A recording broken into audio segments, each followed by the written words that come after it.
من الشيطان الرجيم بسم الله الرحمن الرحيم الحمد لله رب العالمين الصلاة والسلام على رسوله الأمين وعلى آله وصحبه أجمعين أما بعد പ്രിയപ്പെട്ട മുഅ്മിനീങ്ങളെ അസ്സലാമു അലൈക്കും വറഹ്മത്തുള്ളാഹി വബറകാതുഹു.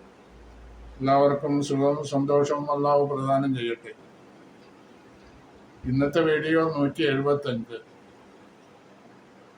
അബസ സൂറത്തിൽ നിന്നുള്ള സുമ്മ അമാത്തഹു ഫഅഖ്ബറ എന്ന ആയത്ത് മുതൽക്കാണ് ഇതിലെടുക്കുന്നത്. 21-ാമത്തെ ആയത്താണ്. 20 വരെയുള്ള ആയത്തുകൾ നമ്മൾ കഴിഞ്ഞ വീഡിയോയിൽ ചർച്ച ചെയ്തിട്ടുണ്ട്. അതിലുള്ള അവസാനത്തെ ആയത്ത് സുമ്മ സബീല യസ്സറ. അള്ളാഹു മനുഷ്യനെ സൃഷ്ടിച്ചു, അതിനുവേണ്ടിയുള്ള കുറെ വ്യവസ്ഥകളൊക്കെ അള്ളാഹു നിശ്ചയിച്ചു. ഇതിനെ സംബന്ധിച്ച് നമ്മൾ വിശദമായി പറഞ്ഞിട്ടുണ്ട് 174-ാമത്തെ വീഡിയോയിൽ. പിന്നെ അങ്ങനെ വയറ്റിൽ വെച്ചുകൊണ്ട് തന്നെ പല ഘട്ടങ്ങളായിട്ട് അള്ളാഹു നിശ്ചയിച്ചു. അതില് ഖലഖ്നൽ അലഖത നുത്ഫത, ഖലഖ്നൽ നുത്ഫത അലഖതൻ ഖലഖ്നൽ അലഖത മുദ്ഗതൻ ഫഖലഖനൽ മുദ്ഗത ഇളാമൻ ഫകസവനൽ ഇളാമ ലഹ്മ.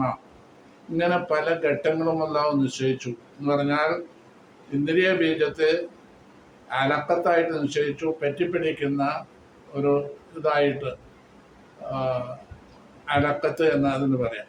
ഈ അലക്കത്തിനെ പിന്നീട് മുളകത്താക്കി അള്ളാഹു സൃഷ്ടിക്കുകയാണ്. മുളകത്ത് എന്ന് പറഞ്ഞാൽ മാംസക്കട്ട്. പിന്നെ മുളകത്തിന് എല്ലുകളാക്കി, എല്ലിന് മാംസത്തെ ഉണ്ടാക്കി തീർത്തു. ഇങ്ങനെ പല ഘട്ടങ്ങളായിട്ട് അള്ളാഹു സൃഷ്ടിച്ചു. അതിന് ഓരോ വ്യവസ്ഥകളും നിശ്ചയിച്ചു. ഈ വ്യവസ്ഥകൾ നിശ്ചയിച്ചതിന് ശേഷമായിട്ട് പിന്നെ അടുത്ത ഊഴം ആ കുട്ടി അല്ലാഹു റൂഹൊക്കെ കൊടുത്ത് അങ്ങനെ പിന്നെ മനുഷ്യൻ അവൻ്റെ ഉമ്മാടെ വയറ്റിൽ നിന്ന്, മാതാവിൻ്റെ വയറ്റിൽ നിന്ന് പുറത്തു വരലാണ്. സുമ്മ സബീല യസ്സറ, പുറത്തു വരാനുള്ള വഴി അല്ലാഹു തആല എളുപ്പമാക്കി കൊടുത്തു എന്നതുവരെ നമ്മൾ പറഞ്ഞിട്ടുണ്ട്. സുമ്മ അമാത്ത, പിന്നെ അവൻ കുറച്ചു കാലം ഇവിടെ ജീവിച്ചു. അവന്റെ അജലെത്തുമ്പോൾ അവൻ മരിക്കുകയാണ്. മരിപ്പിക്കുകയാണ് അല്ലാഹു തആല.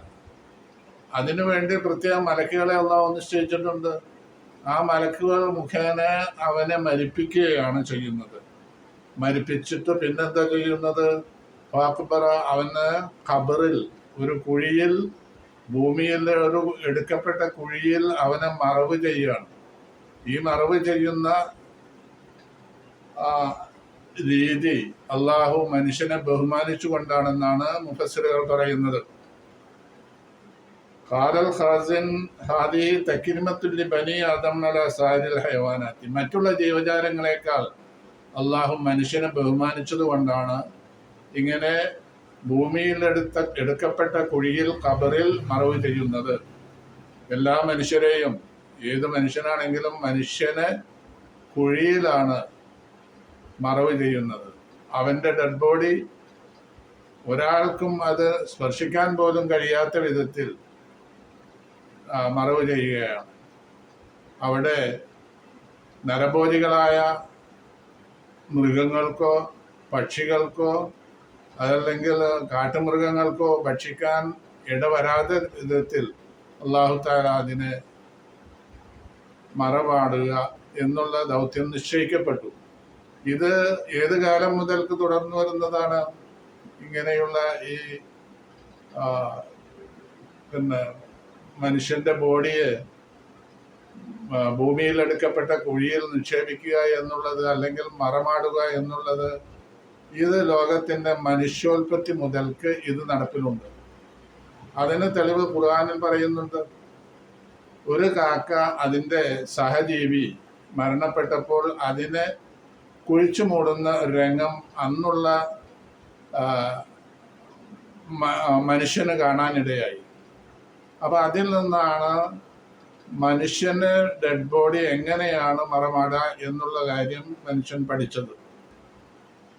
അല്ലാഹു തആല ആ വഴിക്കാണ് മനുഷ്യനത് പഠിപ്പിച്ചതെന്ന് അർത്ഥം. അതിന് പഠിക്കാനുണ്ടായ കാരണം ആദം നബി അലൈഹിസ്സലാമിന്റെ മക്കൾ 2 പേര്, ഹാബീലും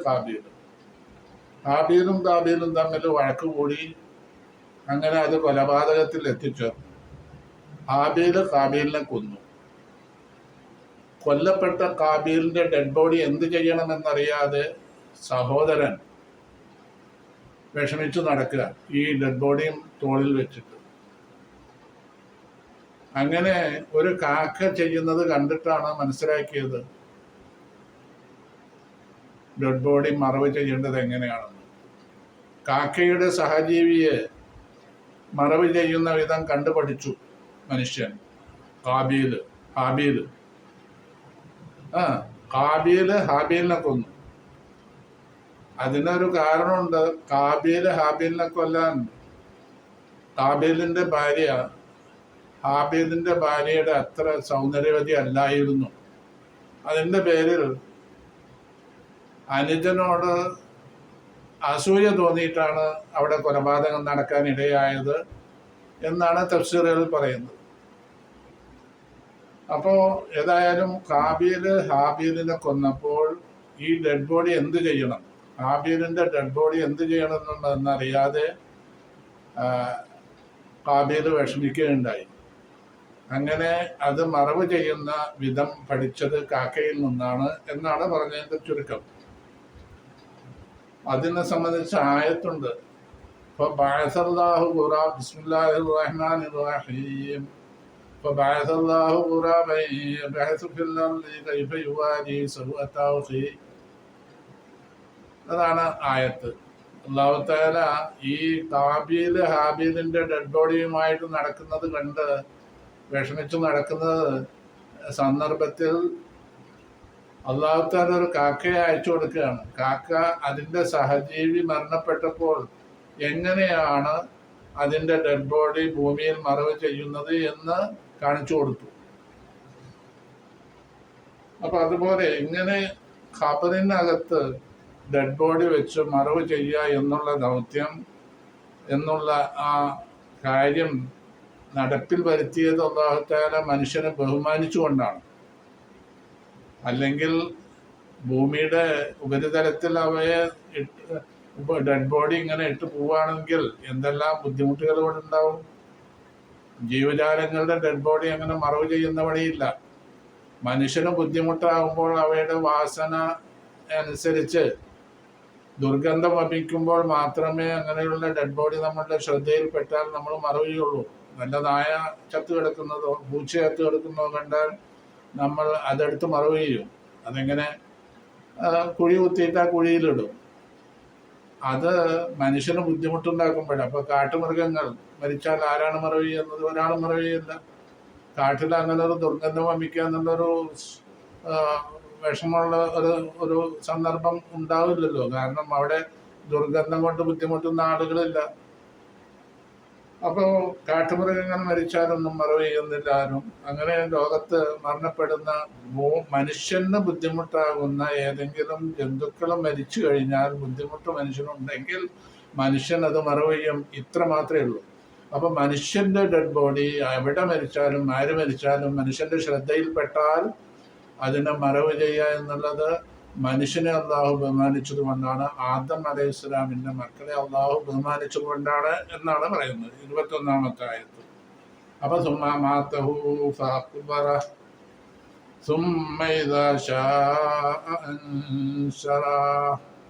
അങ്ങനെ ഖബറടക്കി കഴിഞ്ഞാൽ പിന്നെ അടുത്ത ദൗത്യം, അടുത്ത കാര്യം അവിടെ നടക്കുന്നത് അള്ളാഹു ഉദ്ദേശിക്കുമ്പോൾ അവന് പുനർജന്മം നൽകുക. അള്ളാഹു ഉദ്ദേശിച്ചാൽ, പിന്നെ അള്ളാഹു ഉദ്ദേശിച്ചാൽ എന്ന് പറഞ്ഞാൽ ഉദ്ദേശിക്കുന്ന സമയത്ത് എന്നർത്ഥം. ഉദ്ദേശിക്കുക തന്നെ ചെയ്യും അള്ളാഹു. ഉദ്ദേശിക്കുന്ന സമയത്ത് അൻഷറഹു അവന് പുനർജന്മം നൽകും. അള്ളാഹു പുനർജന്മം നൽകും. ഇതാ ഷാ എന്നാ പറഞ്ഞത് ഉദ്ദേശിക്കുമ്പോൾ. അള്ളാഹു ഉദ്ദേശിക്കുമ്പോൾ എന്ന് പറഞ്ഞാൽ അത് എപ്പോഴാണെന്ന് ഒരാൾക്കും അറിയില്ല. ഖിയാമത്ത് നാളിലാണ് ഈ പുനർജന്മം നൽകൽ. ആ ഖിയാമത്ത് നാളെ എന്നാണെന്ന് ഒരാൾക്കും അള്ളാഹു അറിയിച്ചു കൊടുത്തിട്ടില്ല. അള്ളാഹു ഉദ്ദേശിക്കുന്ന അള്ളാഹുവിന്റെ മശിയത്തുമായിട്ട് ബന്ധപ്പെട്ട കാര്യമായതുകൊണ്ട് ഇതാ ഷാ എന്ന് പറഞ്ഞു. അള്ളാഹു ഉദ്ദേശിച്ചാൽ ഉദ്ദേശിച്ച സമയത്ത് അൻഷറഹു അവന് പുനർജന്മം നൽകും. അതിന്റെ തഫ്സീർ സുമ്മഹീന യശാഉല്ലാഹു അല്ലാഹു തആല ഉദ്ദേശിച്ച സമയത്ത് ഇഹ്യാഅഹു മനുഷ്യനെ ഹയാത്താക്കുവാൻ ഉദ്ദേശിച്ച സമയത്ത് യുഹ്യീഹി അവനെ പുനർജന്മം നൽകും ബഅദ മൗതിഹി മരണശേഷം ലിൽ ബഅസി ബഅസിന് വേണ്ടി വൽ ഹിസാബി വിചാരണയ്ക്ക് വേണ്ടിയും വൽ ജസായി പ്രതിഫലത്തിന് വേണ്ടിയും. അപ്പോൾ അതിന് ശേഷമാണ് ഇവിടെ ബഅസും ഹിസാബും ജസാവും എല്ലാം നടക്കുക. ഇത് നമ്മൾ പല പ്രാവശ്യം പറഞ്ഞിട്ടുണ്ട്, പിന്നെ പല വീഡിയോയിലും പറഞ്ഞിട്ടുണ്ട്. യാസിൻ സൂറത്തിലെ ആ വീഡിയോയിൽ നമ്മൾ പറഞ്ഞിട്ടുണ്ട്, മമ്പയസന മിമ്മർക്കദിന, ഞങ്ങളുടെ സുഖനിദ്രയിൽ നിന്ന് ഉണർത്തിയത് ആരാണെന്ന് ചോദിച്ചുകൊണ്ട് മനുഷ്യൻ അവന്റെ ഖബറിൽ നിന്ന് എഴുന്നേൽക്കുന്ന സന്ദർഭം. എന്നിട്ട് അവൻ ചോദിക്കുകയാണ്, ഈ സുഖനിദ്രയിൽ നിന്ന് ഞങ്ങൾ ഉണർത്തിയത് ആരാണെന്ന്. അപ്പോ ആ സംഭവം അവിടെ നടന്ന് രണ്ടാമത്തെ ഊത്ത് ഇസ്രാഫീൽ അലൈഹിസ്സലാം സൂറിൽ ഊതിയാൽ മനുഷ്യരെല്ലാവരും ഹയാത്താകും. എന്നിട്ട് ബഅസാണ് മഹ്ശറിലേക്കുള്ള പോക്ക്. അവിടുന്ന് വിചാരണ നടക്കും. അവിടുന്ന് ഫരീഖും ബിൽ ജന്ന ഫരീഖും ബിസ്സഈർ, ഒരു വിഭാഗം സ്വർഗത്തിലേക്കും ഒരു വിഭാഗം നരകത്തിലേക്കുമായിട്ട് വിധിക്കപ്പെടുമ്പോൾ അതാണ് പ്രതിഫലം, കിട്ടുന്ന പ്രതിഫലം. ആർക്ക് എന്ത് പ്രതിഫലം കിട്ടുമെന്ന് ആർക്കും അറിയില്ല. അപ്പം അങ്ങനെ ബഅസ്, ഹിസാബ്, ജസാ, ഈ 3 ഐറ്റം നടക്കുന്നത് പുനർജന്മത്തിന് ശേഷമാണ്. അപ്പോൾ അള്ളാഹു ഉദ്ദേശിച്ച സമയത്താണ് അത് നടക്കുക. കാരണം ഖിയാമത്ത് നാൾ എന്നാണെന്ന് ആർക്കും അറിയിച്ചു കൊടുത്തിട്ടില്ല. ഖിയാമത്ത് നാളിനുടനെയായിട്ട് നടക്കുന്ന സംഭവ വികാസങ്ങളാണ് ബഅസും ഹിസാബും ജസാവും ഒക്കെ. അപ്പോൾ അത് ഉദ്ദേശിച്ച സമയത്ത് അൻഷറഹു അവന് പുനർജന്മം നൽകും. 22-ാമത്തെ ആയത്ത്. 23-ാമത്തെ ആയത്ത് കല്ലാ ലമ്മാ യഖ്ദി മാ അമറ. കല്ലാ ലമ്മാ യഖ്ദി മാ അമറ. കല്ലക്ക് നമ്മൾ പലയിടത്തും അർത്ഥം പറഞ്ഞിട്ടുണ്ട്. അങ്ങനെ വേണ്ട എന്നുള്ള ഇതാണ്. കല്ലാ ലമ്മാ യഖ്ദി മാ അമറ. ലമ്മാ യഖ്ദി അവൻ വീട്ടിയിട്ടില്ല. മാ അമറഹു അല്ലാഹു അവനോടും കൽപ്പിച്ച കാര്യങ്ങൾ അവൻ നിർവഹിച്ചിട്ടില്ല. ലമ്മാ യഖ്ദി അവൻ നിർവഹിച്ചിട്ടില്ല. ആര്? മനുഷ്യൻ. മാ അമറഹു അല്ലാഹു അവനോട് കൽപ്പിച്ച കാര്യങ്ങൾ ആരാണ് നിർവഹിക്കാത്തത്? ഈ അവിശ്വാസിയായ മനുഷ്യൻ. അവനെ സംബന്ധിച്ചാണ് പറയുന്നത്, വിശ്വാസികളെ സംബന്ധിച്ചല്ല. അപ്പോ ഹാദൽ കാഫിർ, ഈ കാഫിർ ഇങ്ങനൊന്നും ചെയ്യാതെ അവൻ ഈ ശാസനകളെല്ലാം അംഗീകരിക്കട്ടെ, എന്നിട്ടോ അതിൽ നിന്നൊക്കെ മുക്തമാവട്ടെ. അവൻ ഇതാണ് കല്ല കൊണ്ട് ഉദ്ദേശിക്കുന്നത്. അവൻ തകബ്ബുരിഹി വ തജബ്ബുരിഹി, അവന്റെ അഹങ്കാരത്തിൽ നിന്ന് അവൻ ഒഴിവായിക്കൊണ്ട്, ഈ അവിശ്വാസി അഹങ്കാരത്തിൽ നിന്ന് ഒഴിവായിക്കൊണ്ട് മുക്തമായിക്കൊണ്ട് അവൻ അള്ളാഹു കൊള്ളട്ടെ എന്നാണ് പറയുന്നത്. കല്ല ലമ്മാ യഖ്ദി അവൻ നിർവഹിച്ചിട്ടില്ല മാ അമറഹു അള്ളാഹു അവനോട് കൽപ്പിച്ച കാര്യങ്ങൾ. പിന്നഹു ലം യുഅദ്ദി മാ ഫറദ അലൈഹി, അവന്റെ മേൽ ഫറദാക്കപ്പെട്ട നിർബന്ധമാക്കപ്പെട്ട കാര്യങ്ങളൊന്നും അവൻ നിർവഹിച്ചിട്ടില്ല. വലം യഫ്അൽ മാ കല്ലഫഹു റബ്ബുഹു, അല്ലാഹു തആല അവനോട് കൽപ്പിച്ച കാര്യങ്ങളൊന്നും അവൻ നിർവഹിച്ചിട്ടില്ല. മിനൽ ഈമാനി വത്വാഅത്തി, അള്ളാഹുൽ തൗഹീദ് അവൻ വിശ്വസിക്കണമെന്ന് പറഞ്ഞു. ദീനുൽ ഇസ്ലാമിൽ വിശ്വസിക്കുക, ആ വിശ്വസിച്ചു കഴിഞ്ഞാൽ അള്ളാഹു എന്ന് വഴിപ്പെടുക, സൽക്കർമ്മങ്ങൾ പ്രവർത്തിക്കുക, ഈ കാര്യങ്ങളൊന്നും ഇവൻ പ്രവർത്തിച്ചിട്ടില്ല. അതിൻ്റെ പേരിൽ അപ്പോ ഇതൊന്നും ഇങ്ങനെയെല്ലാം സൃഷ്ടിക്കുകയും അല്ലാഹു തആല എല്ലാവിധ അനുഗ്രഹങ്ങൾ ചെയ്തു കൊടുക്കുകയും ചെയ്ത മനുഷ്യൻ, അവൻ ഒരു നിഅമത്ത്, എന്തെല്ലാം നിഅമത്തുകളാണ് അല്ലാഹു തആല അവന് നൽകിയിട്ടുള്ളത്. സൃഷ്ടിച്ചിട്ട് ഇവിടെ ജീവിക്കാനുള്ള എല്ലാ സൗകര്യങ്ങളും അല്ലാഹു തആല ചെയ്തു കൊടുത്തു. ഒരു സമയത്തെങ്കിലും എന്തെങ്കിലും ഒരു കാര്യത്തെ സംബന്ധിച്ച് അവൻ ചിന്തിക്കുകയായിരുന്നുവെങ്കിൽ, അവന് കിട്ടിയ അനുഗ്രഹങ്ങളെ സംബന്ധിച്ച് ചിന്തിക്കുകയായിരുന്നുവെങ്കിൽ അവൻ നന്ദിയുള്ളവനായി തീരുമായിരുന്നു. പക്ഷെ അങ്ങനെ ചിന്തിക്കുകയോ അങ്ങനെ ഒരു നിലപാടിൽ വരികയോ അവൻ ചെയ്തില്ല. കല്ല ലമ്മ യഖ്ദി മാ അമറ. അവനോട് കൽപ്പിച്ച യാതൊരു കാര്യങ്ങളും അവൻ നിർവഹിച്ചിട്ടില്ല, പ്രവർത്തിച്ചിട്ടില്ല. അത് അപ്പൊ എന്നിട്ട് അല്ലാഹു തആല പറയണം, അപ്പൊ ഇനി അവൻ എന്തെല്ലാം ഭക്ഷണം കഴിക്കുന്നത് എങ്ങനെയാണ്? ഭക്ഷണമില്ലെങ്കിൽ അവന് ഇവിടെ ജീവിക്കാൻ എങ്ങനെ കഴിയും? ജീവിക്കണമെങ്കിൽ ഭക്ഷണം വളരെ അനിവാര്യമാണ്. മനുഷ്യന്, ജീവജാലങ്ങൾക്ക് ഭക്ഷണം അനിവാര്യമാണ്. മലക്കുകൾക്ക് മാത്രമേ ഭക്ഷണത്തിന് ആവശ്യമില്ലാത്തുള്ളൂ. മനുഷ്യനും മറ്റുള്ള ജീവജാലങ്ങളും ഭക്ഷണമില്ലാതെ ജീവിക്കാൻ കഴിയില്ല. അപ്പം മനുഷ്യൻ ഇനി ചിന്തിക്കേണ്ടത്, അള്ളാഹു പറയാണ്, ഫൽയൻദുറിൽ ഇൻസാൻ, മനുഷ്യൻ ചിന്തിച്ചു നോക്കട്ടെ, ഇലാ തആമിഹി, അവന്റെ ഭക്ഷണത്തിലേക്കൊന്ന് ചിന്തിക്കട്ടെ. എങ്ങനെയാണ് ഈ ഭക്ഷണമൊക്കെ ഉണ്ടായത് എന്നുള്ള കാര്യം അവൻ ചിന്തിക്കുന്നുണ്ടോ? നോക്കട്ടെ, ചിന്തിക്കട്ടെ. അവൻ, ഈ സത്യനിഷേധിയായ ഈ മനുഷ്യൻ ചിന്തിക്കട്ടെ. നദറ തഫക്കുരും വയത്തിബാരിൻ, എന്ന് നല്ലവണ്ണം ചിന്തിക്കട്ടെ അവൻ. ഇല അംരി ഹയാത്തിഹി, അവന്റെ ജീവിതത്തിന്റെ കാര്യങ്ങളെ സംബന്ധിച്ച്. കൈഫ ഖലഖഹു ബിഖുദ്റതിഹി, അല്ലാഹു തആല അല്ലാഹുവിന്റെ ഖുദ്റത്ത് കൊണ്ട് അവനെ സൃഷ്ടിച്ചു. അവന് എല്ലാവിധ അനുഗ്രഹങ്ങളും നൽകി. അവന് തയ്യാർ ചെയ്തു കൊടുത്തു അസ്ബാബൽ മആശ്, ജീവിതത്തിന്റെ ആ വഴികളെല്ലാം അല്ലെങ്കിൽ തുറക്കുകളെല്ലാം അല്ലാഹു തആല അവന് എളുപ്പമാക്കി കൊടുത്തു ജീവിക്കാനുള്ള. അങ്ങനെ അവൻ ജീവിച്ച് മുന്നോട്ട് പോവുക. ഖലഖലഹു തആമ, തആമിനും ഭക്ഷണം അവന് എങ്ങനെ കിട്ടുന്നത്? അല്ലാഹു തആല അത് സൃഷ്ടിച്ചു, അത് ഉണ്ടാക്കി കൊടുക്കുകയാണ് ചെയ്യുന്നത്. ആയതുകൊണ്ട് അവന്റെ ജീവിതത്തിന്റെ നിലനിൽപ്പായ ഭക്ഷണത്തെ കൂടി അല്ലാഹു തആല അവന് തയ്യാർ ചെയ്തു കൊടുത്തു. ആയതുകൊണ്ട് ഫൽയൻദുറിൽ ഇൻസാനു ഇലാ തആമിഹി, മനുഷ്യൻ ചിന്തിച്ചു നോക്കട്ടെ, ഇലാ തആമിഹി, അവന്റെ ഭക്ഷണത്തിലേക്ക്. ഭക്ഷണം എങ്ങനെ കിട്ടി അവന്? ഭക്ഷണം എങ്ങനെയാണ് അവന് കിട്ടുന്നത്? അവന്റെ ജീവന്റെ നിലനിൽപ്പാവുന്ന ഭക്ഷണം അവന് കിട്ടിക്കൊണ്ടിരിക്കുന്നു. എത്ര കാലം അവൻ ജീവിക്കുന്നോ ആ ജീവിച്ച കാലം അത്രയും അവന് ഭക്ഷണമില്ലാതെ ജീവിക്കാൻ കഴിയില്ല. അപ്പോൾ അത്രയും കാലം അവന് ഭക്ഷണം എങ്ങനെ കിട്ടി എന്ന് ഈ നന്ദിയില്ലാത്ത മനുഷ്യൻ ഒന്ന് ചിന്തിക്കട്ടെ എന്ന് പറഞ്ഞിട്ട് അല്ലാഹു തആല പറയാം 25-ാമത്തെ ആയത്തിൽ, അന്നാ സബബനൽ മാഅ സബ്ബാ, അവന് ഭക്ഷണം ഉണ്ടാവാനുള്ള ഉപാധികളാണ് ഇപ്പൊ അല്ലാഹു നിരത്തുന്നത്. അന്നാ സബബനൽ മാ, തീർച്ചയായും നമ്മള് സബബനൽ മാഅ സബ്ബ, വെള്ളത്തെ നാം ഇറക്കിക്കൊടുത്തു. ശക്തിയായ നിലക്ക് മേഘങ്ങളിൽ നിന്ന് മഴ വർഷിച്ചു, മേഘങ്ങളിൽ നിന്ന് മഴ വർഷിപ്പിച്ചു, വെള്ളമുണ്ടാക്കി കൊടുത്തു അവന്. അന്നാ സബബനൽ മാഅ, വെള്ളത്തെ നാം കോരിച്ചൊരിഞ്ഞു കൊടുത്തു. സബ്ബൻ, ഇന്നാബി ഖുദ്റത്തിന, നമ്മളുടെ ഖുദ്റത്ത് കൊണ്ട്.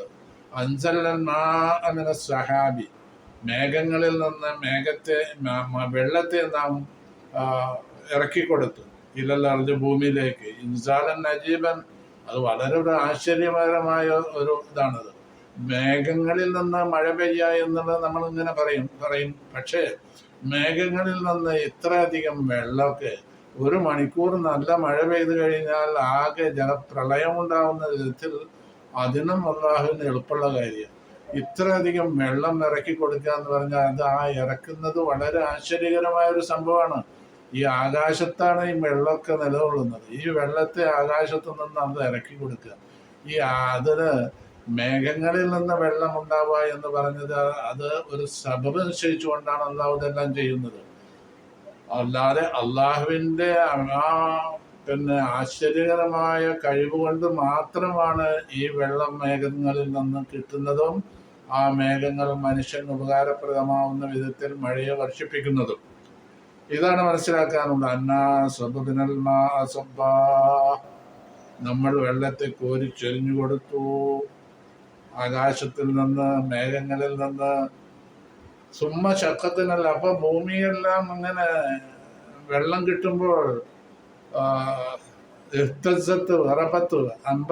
അമ്പത്തത്ത് കുല്ലശയും ബഹീജ് എന്നാണല്ലോ. വെള്ളം കിട്ടുമ്പോൾ ഭൂമി തളിർത്തു പോവാണ്. എല്ലാ നിലക്കും അതിനൊരു ഉഷാർ കൈവരുകയാണ്. അങ്ങനെ കൈവരുമ്പോൾ അവിടെ സുമ്മ ശക്കത്തിനല്ല, ഇങ്ങനെ വെള്ളം കിട്ടിക്കഴിഞ്ഞാൽ ഭൂമിയെ നാം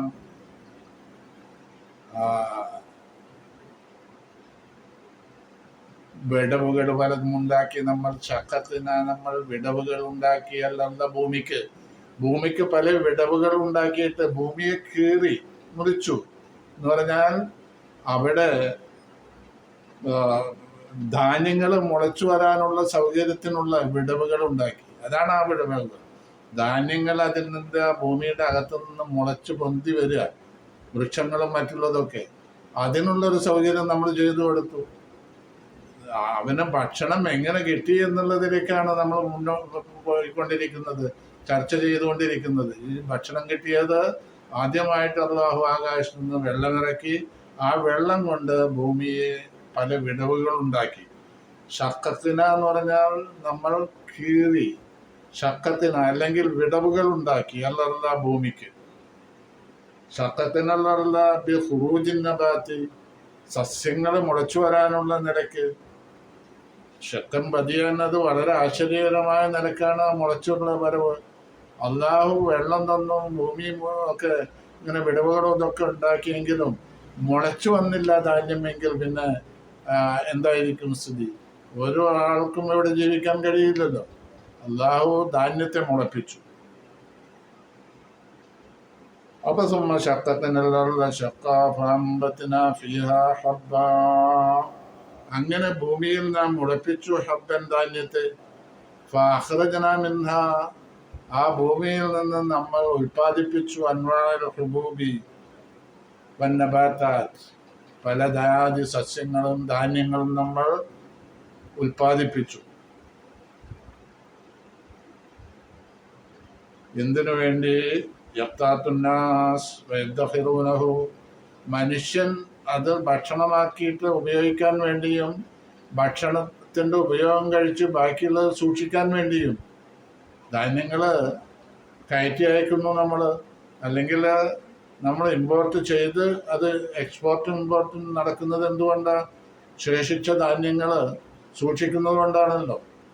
അപ്പോൾ ആ ധാന്യങ്ങൾ നമ്മൾ സൂക്ഷിക്കുന്നു, നമ്മുടെ ആവശ്യം കഴിച്ച് ബാക്കിയുള്ളത് സൂക്ഷിക്കുന്നു. ആ സൂക്ഷിക്കുന്നതനുസരിച്ച് നമ്മൾക്കത് പിന്നീട് ഉപയോഗിക്കാൻ കഴിയുന്നു. ഇതെല്ലാം മഴ കൊണ്ട് അല്ലാഹു ഉണ്ടാക്കിയ പരിവർത്തനങ്ങളാണ്. പല ജാതി ധാന്യങ്ങൾ അല്ലാഹു മുളപ്പിച്ചു. കുറേ തരം വസ്തുക്കളെ സംബന്ധിച്ച് പറയാണ്. അന്ന് അറേബ്യയിൽ പരിചയമുള്ള സാധനങ്ങളാണ് അറബികളോട് നേരിട്ട് പറയുന്നത്. ഇതിപ്പോ നമ്മളുടെ നാട്ടിലുള്ളത് പറഞ്ഞാൽ അവർക്ക് മനസ്സിലാവില്ല. മാവ് പ്ലാവ് എന്നൊക്കെ പറഞ്ഞാൽ അറബികൾക്ക് മനസ്സിലാവില്ലല്ലോ. അപ്പൊ അതിന്റെ പേരിൽ അവർക്ക് മനസ്സിലാവുന്ന ജെയ്ത്ത്, ഒലിവ് മരങ്ങൾ, ഈത്തപ്പനകൾ, മുന്തിരി, പിന്നെ മറ്റു തരം പച്ചക്കറികൾ, പിന്നെ അവർക്ക് അറിയാവുന്ന നിലക്കുള്ള പഴവർഗ്ഗങ്ങൾ, ഇതൊക്കെ ഇതിനെ സംബന്ധിച്ചൊക്കെ ഇവിടെ പരിചയപ്പെടുത്തുക. ഇതെടുത്ത് പറയാൻ കാരണം ഇതാണ് അവർക്ക് പരിചയമുള്ള സാധനങ്ങൾ. അതിൻ്റെ പേരിൽ അത് പറഞ്ഞത്. ലോകത്താകമാനം ജീവിക്കുന്ന ഓരോ രാഷ്ട്രങ്ങളിലും ജീവിക്കുന്ന മനുഷ്യർക്ക് പ്രത്യേകമായിട്ടുള്ള ഭക്ഷണ രീതികളും അതുണ്ട്. അപ്പൊ അവരെല്ലാം ഉപയോഗിക്കുന്ന സാധനങ്ങൾ എല്ലാം കൂടി ഖുർആനിൽ എടുത്ത് പറയാൻ പറ്റില്ലല്ലോ. അപ്പൊ അതിന് ഏതാനും സാധനങ്ങൾ മാത്രമാണ് ഇവിടെ എടുത്ത് പറയുന്നത്. അതിൽ ആദ്യത്തെ പറഞ്ഞത് ഇനബം വഖദ്ബ, പച്ചക്കറി. കളുബ് പച്ചക്കറി, ഇനബ് മുന്തിരി. ഇനബം വഖദ്ബ, മുന്തിരിയും വഖദ്ബൻ പച്ചക്കറിയും. വസൈത്തൂനം നമ്മൾ ഉൽപ്പാദിപ്പിച്ചു എന്നർത്ഥം. വസൈത്തൂനം വനഖല 29-ാമത്തെ ആയത്ത് സൈത്തൂൻ ഒലിവ് മരവും നമ്മൾ ഉൽപ്പാദിപ്പിച്ചു, നഖലും ഉൽപ്പാദിപ്പിച്ചു, ഈന്തപ്പന അതിൽ നിന്ന് ഈത്തപ്പഴം നമ്മൾക്ക് കിട്ടുന്നു, സൈത്തൂൻ ഒലിവ് എണ്ണ കിട്ടുന്നു, ഒലിവ് കായകൾ കിട്ടുന്നു. ഇതെല്ലാം നമ്മൾക്ക് കിട്ടുന്നു. എവിടെ? ഈ സൈത്തൂനം വനഖല. വന്നഖീല യഖ്റുജു മിൻഹാ സൈത്ത്, യാ നഖീല, ജെയ്ത്തിൽ നിന്ന് നമ്മൾക്ക് ജെയ്ത്തൂൻ എന്ന് പറയുന്ന ആ വൃക്ഷത്തിൽ നിന്ന് ജെയ്ത്തിൻ കായ കിട്ടുന്നു, ജെയ്ത്ത് എണ്ണ കിട്ടുന്നു, പിന്നെ അതിൻ്റെ കായകൾ കിട്ടുന്നു, ഈത്തപ്പഴം കിട്ടുന്നു നഖലിൽ നിന്ന്.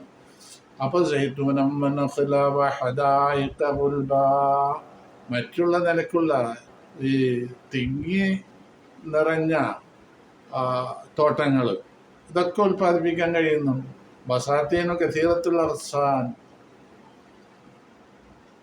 തോട്ടങ്ങൾ, ധാരാളം ശാഖകൾ ഇടതിങ്ങി വളരുന്ന വൃക്ഷങ്ങളുള്ള തോട്ടങ്ങൾ. മുൽത്തഫത്ത് അർസാൻ, പിന്നെ ഫാക്കിഹത്തം വാപ്പ, ഹദായിക ഉൽബ എന്ന് പറഞ്ഞാൽ ഇടതിങ്ങി വളരുന്ന തോട്ടങ്ങൾ, വൃക്ഷങ്ങൾ ഇടതിങ്ങി വളരുക, അവിടെ ചെടികൾ ഇടതിങ്ങി വളരുക, ഇങ്ങനെയുള്ള തോട്ടങ്ങൾ. നല്ല തോട്ടങ്ങൾ കണ്ടാൽ നമുക്ക് തന്നെ അറിയാലോ, ആ തോട്ടങ്ങൾ വളരെയധികം ഫലഭൂയിഷ്ടമായ നിരക്ക് വൃക്ഷങ്ങളും മറ്റുമൊക്കെ ഇങ്ങനെ ഇടതിങ്ങി വളർന്നു നിൽക്കുന്ന തോട്ടങ്ങളാവും. അങ്ങനെയുള്ള തോട്ടങ്ങൾ ഉണ്ടാക്കി ഫാക്കിഹത്തം വാപ്പ, പഴവർഗ്ഗങ്ങൾ ഉണ്ടാക്കിയുള്ള പലതാതി പഴങ്ങൾ. അബ്ബ് എന്ന് പറഞ്ഞാൽ വൈക്കോല്, പുല്ല്, രണ്ടിനും ഉപയോഗിക്കാം. എന്ന് പറഞ്ഞാൽ അൻവാൽ ഫവാക്കിഹി വസിമാരി കമാ അഖ്റജ്ന, നമ്മൾ ഉൽപ്പാദിപ്പിച്ചു മാ തർആഹുൽ ബഹായിം, പിന്നെ കന്നുകാലികൾ മേഞ്ഞു തിന്നുന്ന സാധനങ്ങൾ. എന്താ? പുല്ല്, വൈക്കോല്. ലബ്ബു മാ തഅകുലുൽ ബഹായിമു മിനൽ ഉശ്ബ്, ഈ പിന്നെ കന്നുകാലികൾ മേഞ്ഞു തിന്നുന്ന സാധനമാണ് അത്. വൈക്കോലും പുല്ലൊക്കെ പെടും അബ്ബ് എന്ന് പറഞ്ഞാൽ. ഫാക്കിഹത്ത് പഴവർഗ്ഗങ്ങൾ, അബ്ബ് പുല്ല്, വൈക്കോല് എന്നാണ് അർത്ഥം.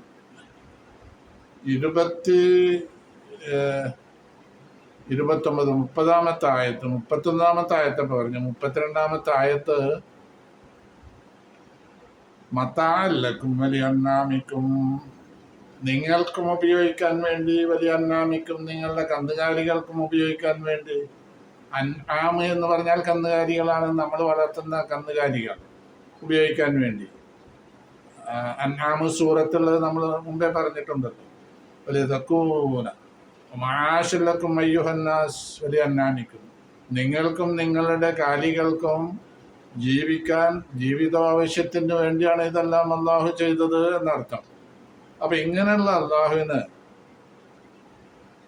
ഇതെല്ലാം ചെയ്യാം എന്ന് വെച്ചാൽ പിന്നെ പുനർജന്മം നിഷേധിക്കുന്നവരോടാണ് ഈ പറയാൻ പോകുന്നത്.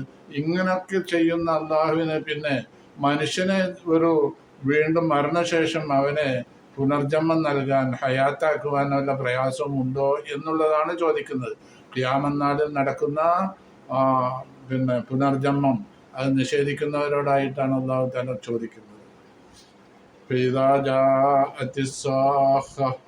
അപ്പോൾ 32-ാമത്തെ ആയത്ത് വരെയാണ് ഈ വീഡിയോയിൽ എടുത്തത്. ഇൻഷാ അല്ലാഹ് അടുത്ത വീഡിയോയിൽ 33-ാമത്തെ ആയത്ത് മുതൽ എടുക്കാം. ഈ വീഡിയോ എല്ലാവരും സബ്സ്ക്രൈബ് ചെയ്യണം, ആരും മറക്കരുത്. അസ്സലാമു അലൈക്കും വറഹ്മത്തുള്ളാഹി വബറകാതുഹു.